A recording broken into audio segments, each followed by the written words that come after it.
So বাচ্চারা, আজকে আমি তোমাদের ক্লাস 6 এর ভাষাচর্চা বইয়ের যে শব্দের গঠন ও শ্রেণীবিভাগ যে অধ্যায়টা আছে সেটা আজকে আমি তোমাদের খুবই ভালো করে পড়াবো।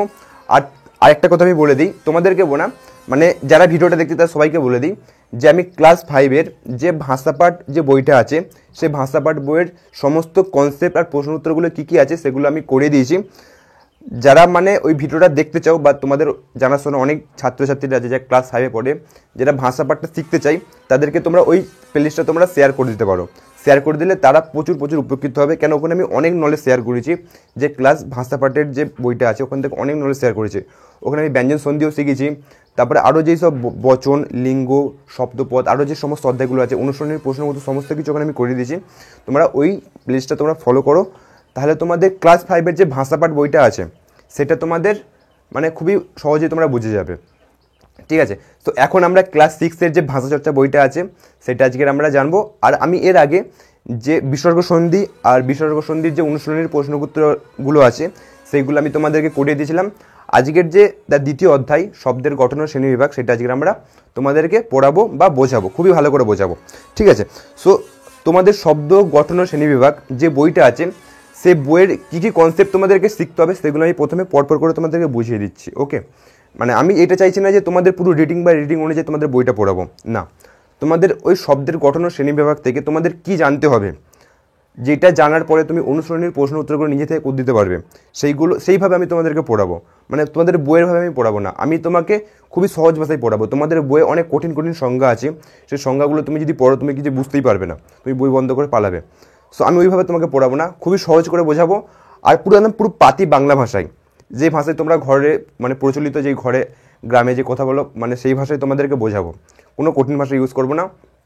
আর তোমরা ভিডিওটা যদি শেষ পর্যন্ত দেখো তাহলে আমি কথা দিচ্ছি তোমরা যে অনুশীলনের যে প্রশ্ন উত্তরগুলো আছে সেগুলো তোমরা নিজে থেকে করে দিতে পারবে। আর তাছাড়াও পরের ভিডিওতে আমি অনুশীলনের প্রশ্ন উত্তরগুলো আমি নিয়ে আলোচনা করব। ঠিক আছে, সো এখন আমরা কি করব, এখন আমরা প্ল্যানিং করব। কি প্ল্যানিং? যে এই অধ্যায় থেকে আমরা কি জানবো। ঠিক আছে, এই অধ্যায় থেকে আমাদের কি জানতে হবে। ঠিক আছে, তাহলে আমি প্রথমে হেডিং করছি শব্দের গঠন ও শ্রেণীবিভাগ। এটা হচ্ছে আমাদের মূল চ্যাপ্টার, শব্দের গঠন ও শ্রেণীবিভাগ। এটা হচ্ছে আমাদের মূল চ্যাপ্টার। এখান থেকে আমাদের কি জানতে হবে? এখান থেকে ফার্স্ট আমাদের জানতে হবে যে ধ্বনি আর বর্ণটা কি। ধ্বনি ও বর্ণ সম্বন্ধে আমাদের ধারণা নিতে হবে, যে এই জিনিসটা অ্যাকচুয়ালি কী, ধ্বনি কী, বর্ণ কী, এটা আমাদের জানতে হবে। এরপরে আমরা জানবো যে শব্দগুলোকে গঠনগত দিক থেকে কত ভাগে ভাগ করা হয়। গঠনগত দিক থেকে কত ভাগে ভাগ করা হয়? গঠনগত দিক থেকে আমরা কী ভাগ করি তোমরা কি জানো?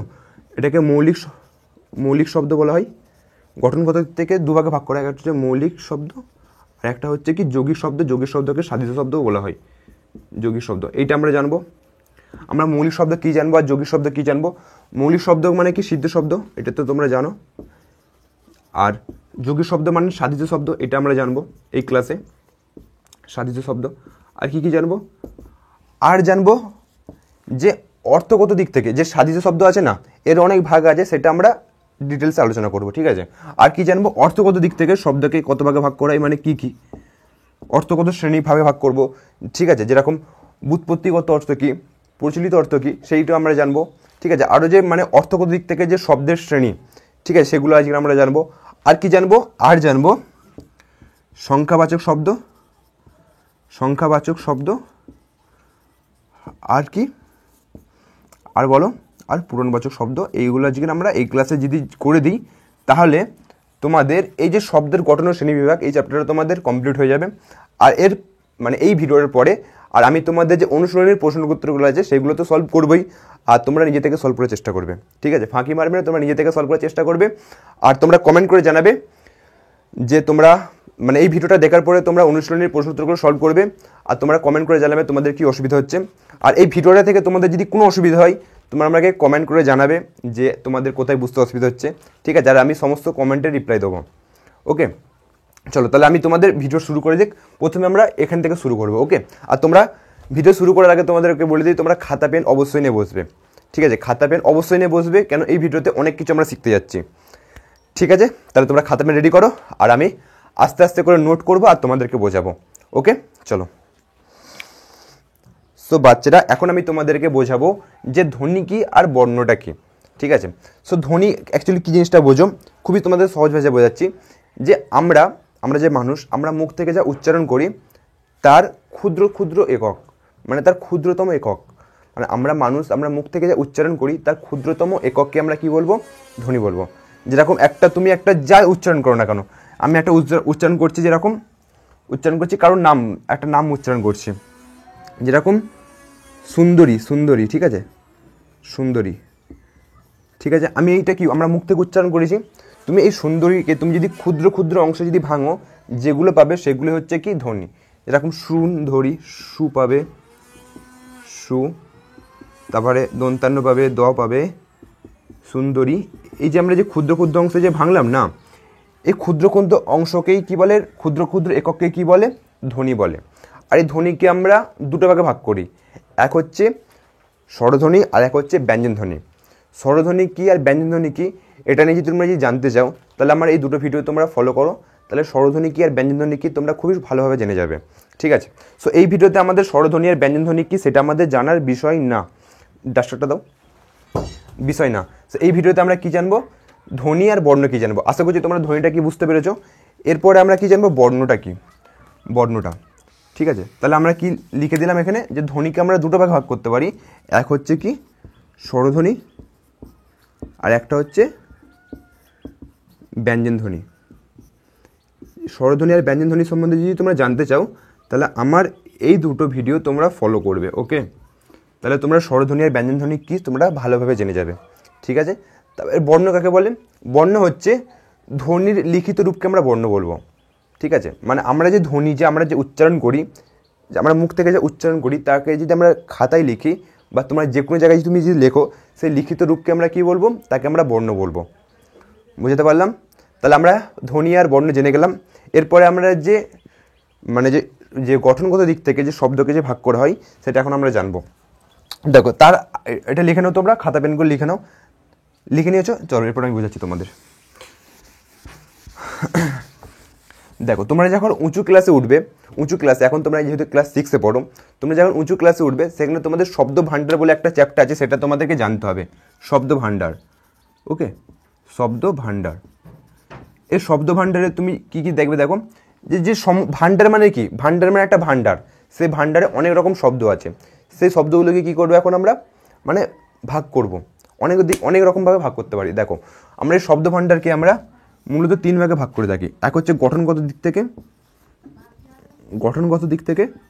আর এক হচ্ছে অর্থগত দিক থেকে, আর এক হচ্ছে উৎসগত। মানে উৎস মানে বোঝো তো, যেখানে মানে উৎপত্তি হয়, ঠিক আছে। উৎসগত দিক থেকে ভাগ করব। দেখো গঠনগত, অর্থগত আর উৎসগত। আর এই উৎসগত না, এটা আমরা ক্লাস 7-এ উঠে শিখবো, এখন আমরা এটা জানবো না। ক্লাস 7-এ উঠে আমরা উৎসগতটা আমরা শিখবো। এখন আমরা যদি ক্লাস 6-এ পড়ি, এখন আমরা কি শিখবো? যে যে গঠনগত আর অর্থগত দিকটাকে কীভাবে ভাগ করা হয় সেটা এখন আমরা শিখবো, ওকে। তাহলে আমি উৎসগতটা আমি এখন পড়াবো না, ঠিক আছে, তাহলে মুছার দরকার নেই, থাক। দেখো গঠনগত দিক থেকে শব্দকে দুটো ভাগে ভাগ করা হয়। এক হচ্ছে মৌলিক শব্দ,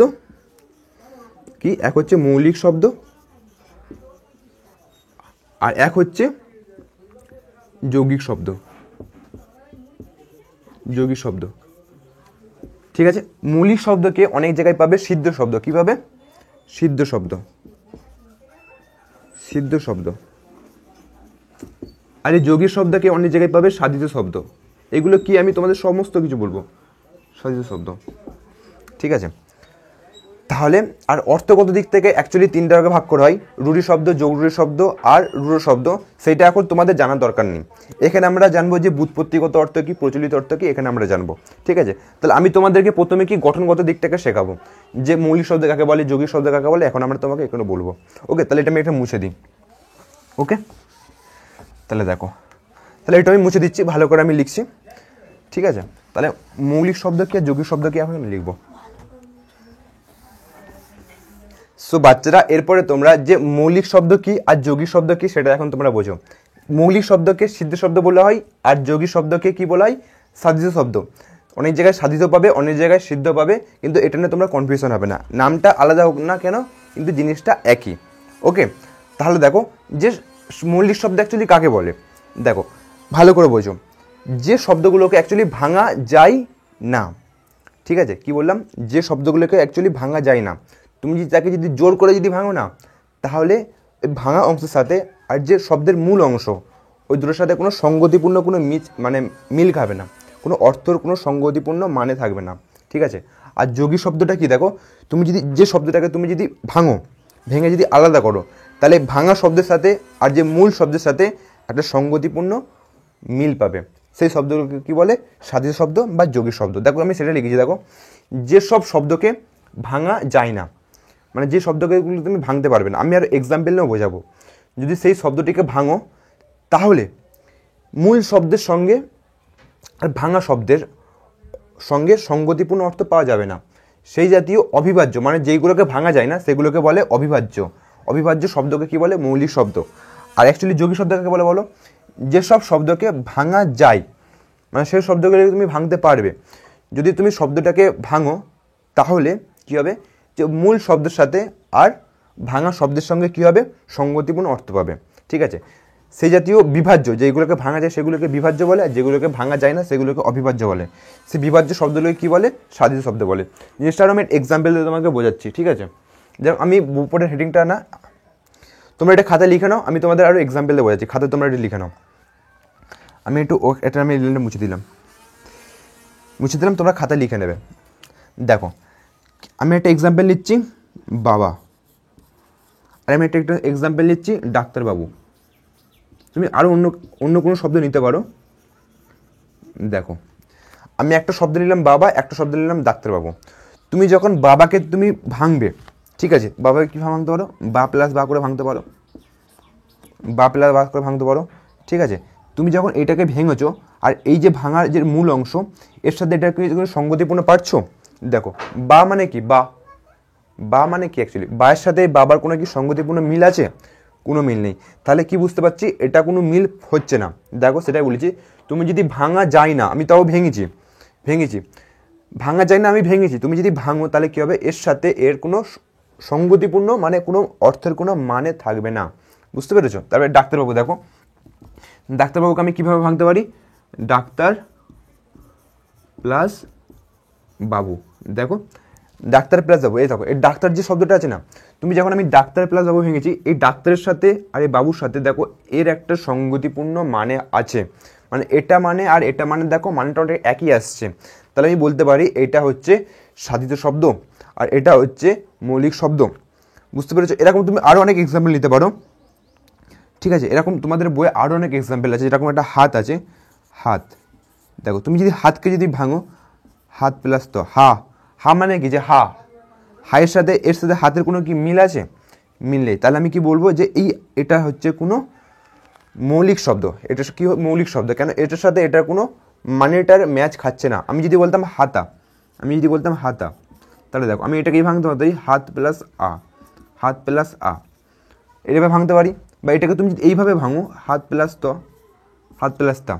হা প্লাস তা, এইভাবে ভাঙতে পারো, এইভাবে ভাঙতে পারো, ঠিক আছে। তুমি এটাকে এইভাবেও ভাঙতে পারো, এইভাবে ভাঙতে পারো। দেখো এটা আমি যদি এইভাবে ভাঙি, উপরেটার সাথে এইভাবে যদি ভাঙি, তাহলে এর সাথে এটার কোনো একটা ম্যাচ খাচ্ছে। হাতাই তো আমি জামার যে হাতা হয় না, দেখো এর সাথে এটার কোনো একটা ম্যাচ খাচ্ছে। তাহলে আমি বলতে পারবো যে হাতাটা হচ্ছে কি যোগী শব্দ, আর এই হাতটা হচ্ছে মৌলিক শব্দ। এরকম তোমাদের বইয়ে আরও অনেক এক্সাম্পল আছে, সেই এক্সাম্পলগুলো তোমরা দেখবে। দেখো আমি তোমাদের বইটা দেখাচ্ছি, দেখো এখানে দেখো যে লাল, নীল, সাদা, এগুলো হচ্ছে কি সব মৌলিক শব্দের উদাহরণ। আর এখানে দেখো আরও যে অনেক এক্সাম্পল আছে, দেখো বিয়েবাড়ি, ফুটন্ত, বাঁদরামি, পাণ্ডিত্য, এগুলো সব হচ্ছে কি, এগুলো হচ্ছে সব যোগী শব্দের এক্সাম্পল, ঠিক আছে। এগুলো তোমাদের বইয়ে এক্সাম্পলগুলো আছে, সেগুলো তোমরা দেখে নেবে। কিন্তু তুমি মূল জিনিসটা কি বুঝতে পেরেছো তো, যে মৌলিক শব্দ আর যোগী শব্দ অ্যাকচুয়ালি জিনিসটা কি। তুমি যদি মৌলিক শব্দকে ভাঙো, খুব সিম্পল, তুমি যদি মৌলিক শব্দকে ভাঙো, তাহলে ভাঙা শব্দের সাথে, এই ভাঙা অংশের সাথে আর এই যে মূল অংশের কোনো সঙ্গতিপূর্ণ অর্থ পাওয়া যাবে না, ঠিক আছে। কিন্তু আমি কি দেখলাম, যোগী শব্দে কি দেখলাম, তুমি যদি ভাঙো, তাহলে এর সাথে এই ভাঙা অংশের সাথে আর এই অর্থের মানে মূল অংশের সাথে তুমি একটা সঙ্গতিপূর্ণ অর্থ পাবে। বুঝতে পেরেছো, আশা করছি তোমরা বুঝতে পেরেছো যে অ্যাকচুয়ালি যে আমাদের মৌলিক শব্দ কি আর যোগী শব্দ কি, অ্যাকচুয়ালি তুমি কি বুঝতে পেরেছো। এরপরে আমরা কি জানবো, দেখো এরপরে যে এই আমাদের সাধিত শব্দ বা যোগী শব্দকে আরও অনেক ভাগে বিভক্ত করা যায়, সেই বিভক্তগুলো এখন আমরা একটার পর একটা আমরা জানবো। ওকে, চলো তোমরা এটা খাতা লিখে নাও। ঠিক আছে, আমি তা মুছে দিলাম। সো বাচ্চারা, এরপর আমি তোমাদের যে সাধিত শব্দ যেগুলো আছে সেগুলো এখন আমি তোমাদেরকে বোঝাবো, মানে যে সাধিত শব্দের যে শ্রেণী বিভাগ, মানে যে প্রকারভেদ, সেটা এখন আমি তোমাদেরকে বোঝাবো। দেখো খুবই সহজ, আশা করছি তোমরা যে সাধিত শব্দ কাকে বলে সেটা তোমরা বুঝতে পেরে গেছো।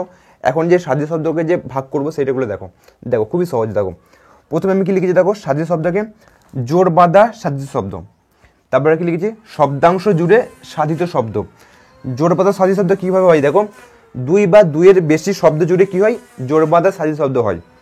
তাহলে কি বুঝলাম, যে জোর বাঁধা সাধিত শব্দ কীভাবে হবে, দুই বা দুইয়ের বেশি শব্দ জুড়ে সাধিত শব্দ পরিণত হয় বা সাধিত শব্দ হয়। আর শব্দাংশ জুড়ে সাধিত শব্দ কীভাবে হয়, দেখো শব্দের সঙ্গে বা ধাতুর সঙ্গে শব্দাংশ জুড়ে কি হয়, সাধিত শব্দ হয়। ঠিক আছে, জিনিসটা আমি তোমাদেরকে বোঝাবো। দেখো এটা প্রথম বোঝো, আমরা এখন কি করব, জোর বাঁধা সাধিত শব্দটা বুঝবো। ঠিক আছে, দেখো প্রথমে এইটাকে আমরা এখন দুভাগে ভাগ করছি, এক হচ্ছে সন্ধিবদ্ধভাবে সাধিত শব্দ হবে, আর এক হচ্ছে সন্ধিহীনভাবে, মানে যে শব্দগুলোকে সন্ধি করা যায় না তাকে কি বলবে, সন্ধিহীন। কিন্তু এটাকে সন্ধি করা যায় না ঠিকই, কিন্তু এই সমস্ত শব্দগুলোকে সমাস করে যায়। সমাস জিনিসটা হচ্ছে ক্লাস 8-এ গিয়ে আমরা শিখবো। ঠিক আছে, এখন সমাস কি তোমাদের জানতে হবে না। দেখো সন্ধিবদ্ধ শব্দ কি, দেখো যে সমস্ত শব্দগুলোকে আমরা সন্ধি বিচ্ছেদ করে মানে বিভক্ত করতে পারবো। ঠিক আছে, মানে সাধিত শব্দ কি, যেগুলোকে তোমরা ভাঙতে পারবে। কিন্তু এই যে সন্ধিবদ্ধ শব্দ, এগুলোকে আমরা কি করব, ভাঙতে পারবো। কীভাবে ভাঙবো, এক হচ্ছে সন্ধিবদ্ধ করে, আর এক হচ্ছে সমাস করে। সমাস করে তোমরা জানো না, সেই জন্য এখানে তোমাদের লেখা আছে সন্ধিহীন শব্দ করে, মানে এগুলোকে সন্ধি তোমরা করতে পারবে না। বুঝতে পারলাম। দেখো তোমরা বিদ্যালয়কে কীভাবে সন্ধিবদ্ধ করে ভাঙতে পারবে, যেরকম বিদ্যা যুক্ত আলয়, দশনন, তার 10 প্লাস আনন। তোমাদেরকে আমি যে সন্ধি বিচ্ছেদের যে ক্লাস, সেটা আমি তোমাদেরকে দিয়ে দিয়েছি, যে স্বরসন্ধি কীভাবে করবে, ব্যঞ্জন সন্ধি কীভাবে করবে, বিসর্গ সন্ধি কীভাবে করবে, সেই নিয়ে আমি তোমাদের 3টে ভিডিও দিয়ে দিয়েছি। তোমরা যদি সন্ধি বিচ্ছেদ যদি শিখতে চাও তাহলে 3টে ভিডিও তোমরা অবশ্যই ফলো করবে। ওকে, এখন দেখো, আর এটা আমরা কি জানলাম, যে এই শব্দগুলোকে এক সন্ধিবদ্ধ শব্দ আর একটা হচ্ছে কি সন্ধিহীন শব্দ। ঠিক আছে, একে হচ্ছে জোর বাঁধা সাধিত শব্দ বলে। এবার দেখো শব্দাংশ জুড়ে সাধিত শব্দ, যে মানে যে শব্দগুলোকে আমরা শব্দের অংশ, কিভাবে শব্দাংশ জুড়বে, দেখো এক হচ্ছে শব্দের সাথে আর এক হচ্ছে ধাতুর সাথে। ধাতু মানে কি, ধাতু মানে হচ্ছে ক্রিয়ার মূল। ক্রিয়া মানে যে কাজ বোঝায়। ক্রিয়া মানে কি, ক্রিয়া মানে হচ্ছে কাজ বোঝাবে। যে শব্দ দিয়ে তোমরা কাজ বুঝতে পারবে তাকে কি বলবে, ধাতু বলবে। ঠিক আছে, তাহলে ধাতু কি বললাম, যে ক্রিয়ার মূল অংশকে আমরা ধাতু বলি। ধাতু নিয়ে আমি আসছি। তারপরে দেখো আমি শব্দাংশ জুড়ে সাধিত শব্দকে আমরা দুটো ভাগে ভাগ করেছি। দেখো এক হচ্ছে শব্দের সঙ্গে শব্দাংশ জুড়ে সাধিত শব্দ, দেখো শব্দাংশ জুড়ে সাধিত শব্দ, আরে দেখো শব্দাংশ জুড়ে সাধিত শব্দ। কিন্তু এখানে আমি কার সাথে জুড়বো, শব্দাংশ, এখানে শব্দের সঙ্গে শব্দাংশ জুড়বো, আর এখানে ধাতুর সঙ্গে শব্দাংশ জুড়বো। ঠিক আছে, যেরকম একটা বোঝাচ্ছি। দেখো এখানে আমি লিখেছি প্রিয়তম, এখানে দেখো প্রিয় প্লাস তম। এখানে দেখো এই তমটা হচ্ছে একটা শব্দাংশ, শব্দের অংশকে বলে শব্দাংশ। এই তমটা হচ্ছে শব্দাংশ, কিন্তু এই প্রিয়টা হচ্ছে একটা শব্দ।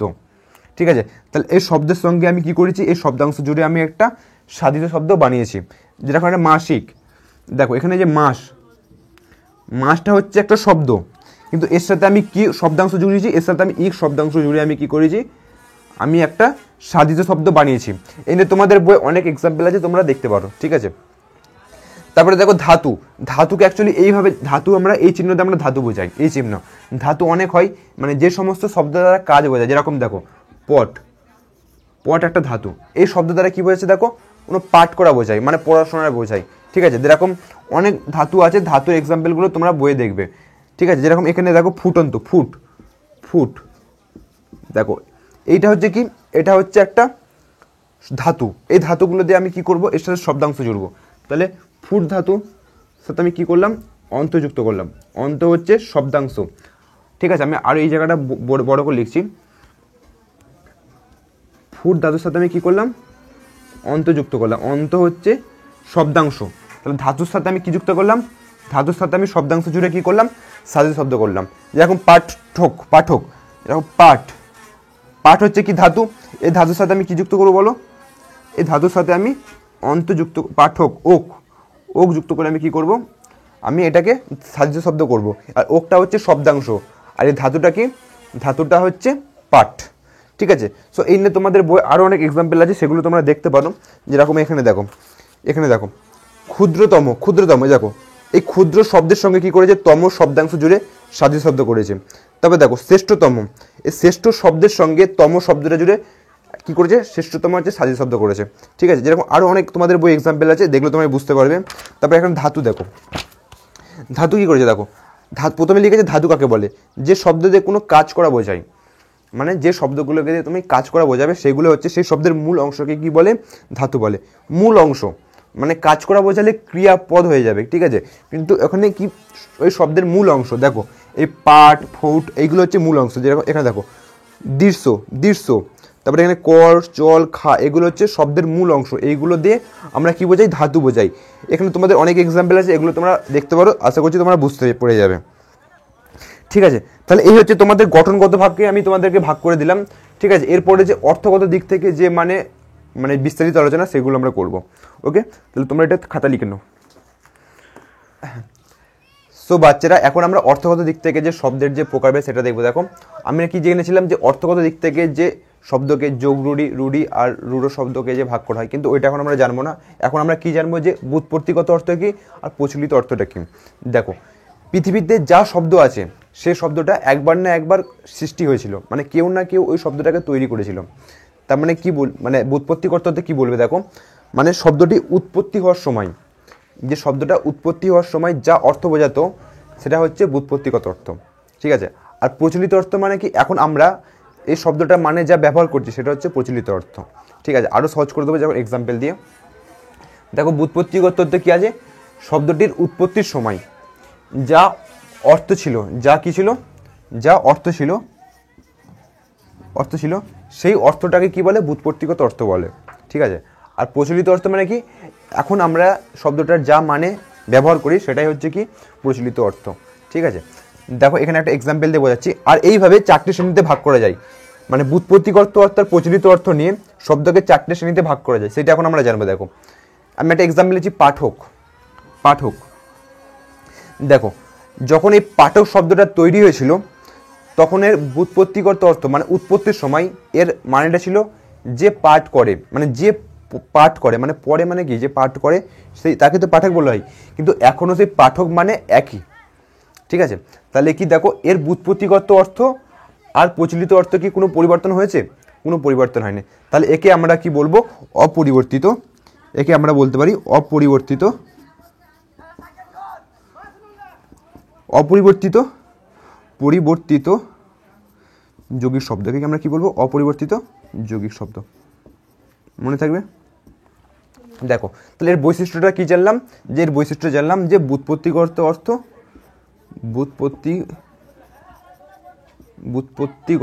ব্যুৎপত্তিগত অর্থ ও প্রচলিত অর্থ একই, প্রচলিত অর্থ একই। দেখো যে জলজ, জলজ মানে যেগুলো জলে জন্মায়, মানে জলে যেইগুলো জন্মায় সেগুলোকে বলা হচ্ছে জলজ। তাহলে দেখো যখন জলজটা তৈরি হয়েছিল মানে উৎপত্তি হয়েছিল তখনও যা মানে এক ছিল আর এখনও মানে ঠিক একই আছে, সেজন্য এর ব্যুৎপত্তিগত অর্থ আর প্রচলিত অর্থ এক, সেজন্য একে কী বলা হয়, অপরিবর্তিত যৌগিক শব্দ। বুঝতে পারলাম। দেখো ঝি, যখন ঝি কথাটা যখন উৎপত্তি হয়েছিল তখন এর মানে ছিল যে কাজ, মানে যে কোনো মেয়েকে ঝি বলা হতো।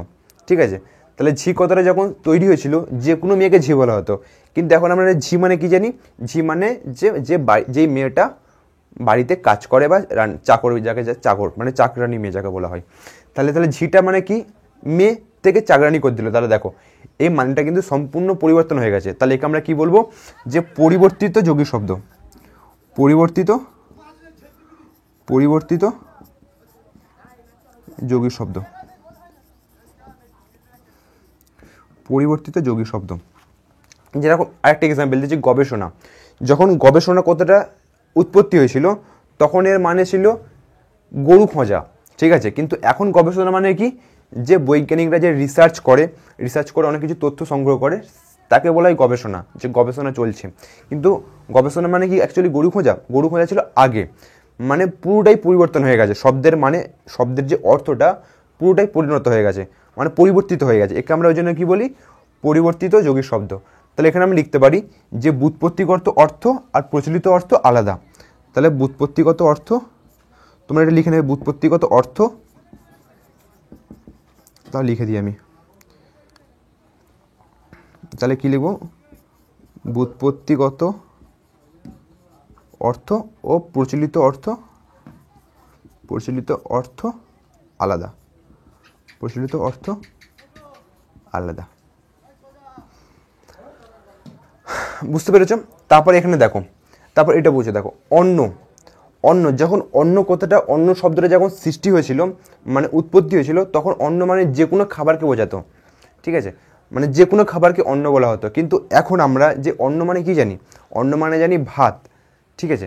তাহলে বলো যে ভাত একটা মাত্র খাবার, কিন্তু যে অন্ন অনেকগুলো খাবার ছিল, মানে কি হয়েছে দেখো, কমে গেছে, মানে সংকীর্ণ হয়ে গেছে। তাহলে এই জন্য একে কী বলা হয় বলো, সংকুচিত যোগী শব্দ।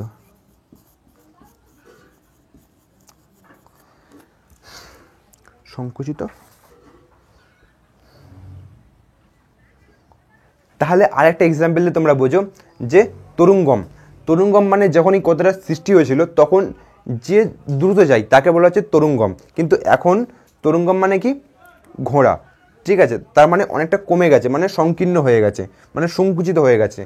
দেখো মৃগ, যখন মৃগ কথাটা সৃষ্টি হয়েছিল তখন এর ব্যুৎপত্তিগত তত্ত্ব ছিল যে বনের পশু, মানে যেসব পশু বনে থাকে তাকে কী বলা হতো, মৃগ বলা হতো। কিন্তু এখন মৃগ মানে কি, এখন মৃগ মানে বনের হরিণ, ঠিক আছে। তাহলে দেখো অনেক পশু থেকে একটা মাত্র পশু হয়ে গেছে, মানে সংকীর্ণ হয়ে গেছে, মানে সংকুচিত, একে কী বলে, সংকুচিত যোগী শব্দ। তারপরে এখানে দেখো তোমরা যে পান, তোমরা যে অনেকে পান পাতা দেখেছো, যে পান মানে আগে যে কোনো গাছের পাতাকে পান বলা হতো, এখন শুধু পান পাতাকে অ্যাকচুয়ালি পান বলা হয়। তার মানে জিনিসটা সংকুচিত হয়ে গেছে। যেরকম মন্দির, আগে যে কোনো ঘরকে মন্দির বলা হতো, ঠিক আছে, কিন্তু এখন শুধু ঠাকুরের ঘরকে মন্দির বলা হয়, তার মানে কি অনেকটা সংকুচিত হয়ে গেছে। তাহলে এখানে আমরা বলি সংকুচিত যৌগিক শব্দ। তাহলে এর বৈশিষ্ট্যটা আমরা কি লিখতে পারি, বৈশিষ্ট্যটা আমরা লিখতে পারি যে ব্যুৎপত্তিগত